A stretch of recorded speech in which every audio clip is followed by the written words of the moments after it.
Hey there, quick video today. Just want to get real with you for a moment. Who's holding the remote control to your emotions right now? And I ask because sometimes that's something I need to think about. Like, is it your boss, your family, or some random person on the internet who maybe left you not a nice comment? Or how about the driver who cut you off? Like what happened to me today. And it's been bothering me all day. And it actually got me to stop and think about how I give control of my emotions away sometimes when something ticks me off like that. I won't say most of us, but I know from time to time, even myself, I'll wake up and I just hand over the peace that I have inside of me. And I don't think about it. I don't think we think about it. Whether we're checking that email first thing in the morning and it sets our tone for the day, or whether we're watching the news and it brings us down. I mean, to me, I think emotions are one of the strongest assets we have. I mean, so is our attention, right? But emotions are what cause us to be creative. Emotions are what bring, I guess, just our creativity to the table. And when we give that away, and it's also our feelings, right? Our feelings that help align our frequency with what we're looking for in life, with what we're desiring. And when we give that away, that is a detriment. That does not help us in any way. So I just thought it'd be good. I just wanted to come here for a few minutes and maybe have you think about it the way I've been thinking about it all day. We'll carry these things around us all day, replaying it and getting more and more worked up. But here's what I realized. I just came back from my walk, and here's what I realized is every time I react to something, instead of just being calm and thinking through it and responding to it calmly, I just am basically giving that person, whoever it is, or the situation, all my power. I don't want to do that. We should never do that. And it actually brought me back. I was thinking about this when I was walking, that there was something that happened several years back when I was in my corporate job. And I remember that particular time, it really shook me up. And it was something that I held with me for a very long time. I mean, it no longer has power over me, but it sat with me for a very long time. And I'm not going to get into the details, but what I will say is I was personally threatened in an email by an executive, out of all people, an executive. And he had CC'd a bunch of people, and he's the one who made it real public and completely out of line. I don't care what it was about, completely out of line. Like, we literally, in this corporation, we have to take ethics training on a yearly basis, and we have to sign off on it on a yearly basis. So when something like this happened, I'm like, okay, this is crazy. I work with some of these people that were CC'd. So I actually took this whole situation to my manager. And like, that wasn't bad enough, right? That it actually happened. But what happened after was even worse, because I went to my manager thinking, okay, it'll get handled. It'll take its course. I wasn't looking for anything other than for it not to happen again. And instead, I was just told to, I guess, long story short, forget about it. Because this guy was high up in the company, he was a high enough level, and his organization just brought in way too much money to the company. So basically, my integrity didn't matter, right? It just didn't matter.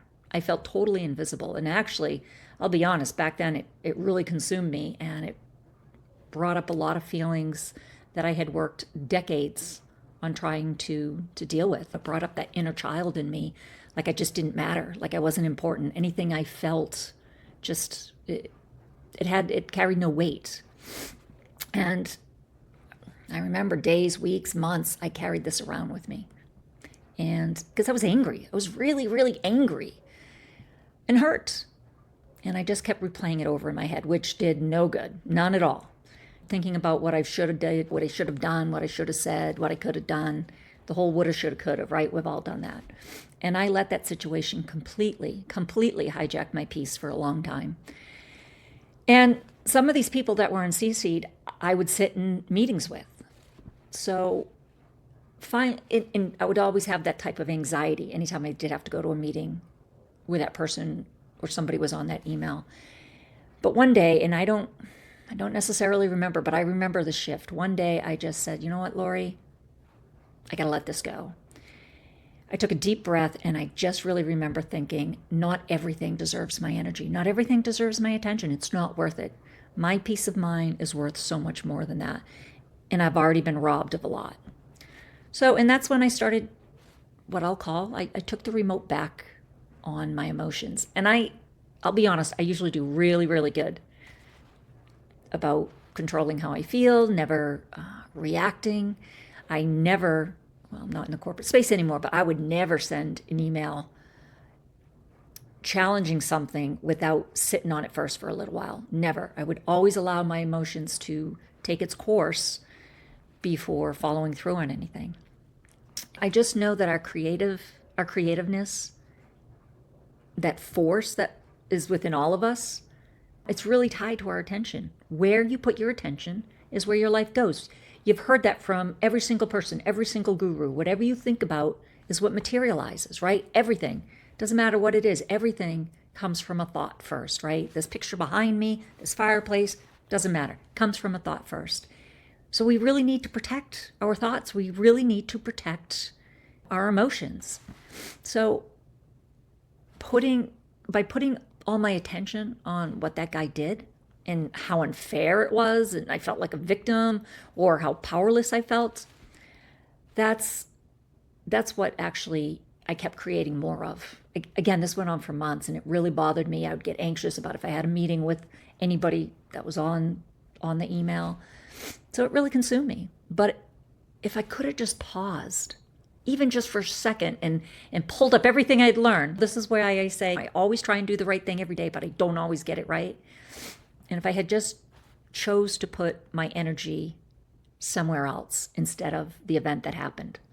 But when I did, that day I made that decision, it changed everything.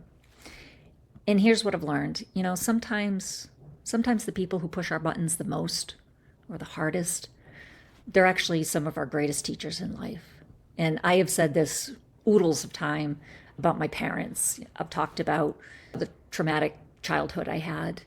But to this day, I will say that my parents were two of my greatest teachers ever, because they showed me what I did not want. And sometimes that is as powerful, or maybe even more so, than what you think you do want. I know that it sounds somewhat annoying, especially when you're in the middle of being pissed off or whatever, that you're supposed to calm down and say, oh, okay, this, like the person cutting me off this morning, oh, well, this happened for a reason. I shouldn't be upset. Sometimes when those emotions are flaring, you can't think straight like that.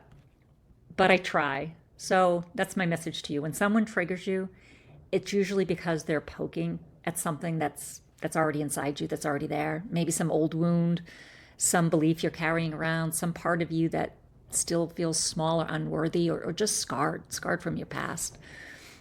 But let me tell you, we all need to try and stop. And instead of just reacting and staying stuck in that anger or hurt like I did for months, what if we just paused? If I could have just paused and really thought about it and asked myself, what is this person really showing me about myself? What am I supposed to learn here? So I guess it's better late than never. And I just got to learn to reframe situations like that. Even this morning, when the person cut me off and then they got annoyed with me because they cut me off. Well, it's not even worth any more of my attention other than it inspired me to do this video for you. And that's the way I'm looking at it.